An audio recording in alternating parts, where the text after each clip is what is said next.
Rebelle Dauntless review. This toy is a fancy little 3-barrel Springer in the Rebelle line.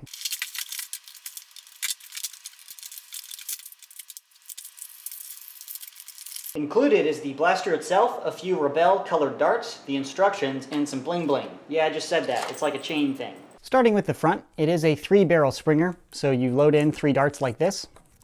It has a smart air restrictor system, so it only fires one at a time, even though there are 3 barrels there. It fires this dart first, this dart second, and this dart third, but if you don't have any and you can only load 1 dart, it's not going to dry fire out of the wrong barrel. It's a smart AR, or a smart air restrictor, because it directs air to the loaded chamber. This design's been used before and it works pretty well. However, if you notice the first dart firing a little bit harder than the following 2, that's perfectly ordinary. It's going to drop a few feet per second in velocity as you get to the last barrel. But moving beyond the barrels, not much going on here cosmetically that I need to point out. It's mostly just, cool looking plastic. Trigger is what you'd expect. Priming handle is what you'd expect. I think the design is pretty cute. That kind of resembles a heart to me. Prime weight is exactly what you'd expect from this type of Springer. The pistol grip is a little bit unique. As you can probably see by looking at it, it's sort of like a pirate style gun or like a flintlock blaster. And that makes it pretty cool to hold, but I'm pretty sure somebody's going to accidentally put their hand too high and then catch their hand on the slide here. Happens with firearms kind of often, but with amateurs, the slide shoots back and actually can cut you. This isn't going to cut you because it's not traveling fast enough, but I'm sure somebody's going to get pinched. Really, there's not much going on here that I have to point out. You can see everything. No tack rails though. I guess if you're a pirate shooting like foam, you don't have an optic. Pirates aren't that cool. Have you ever seen a tactical pirate? I haven't.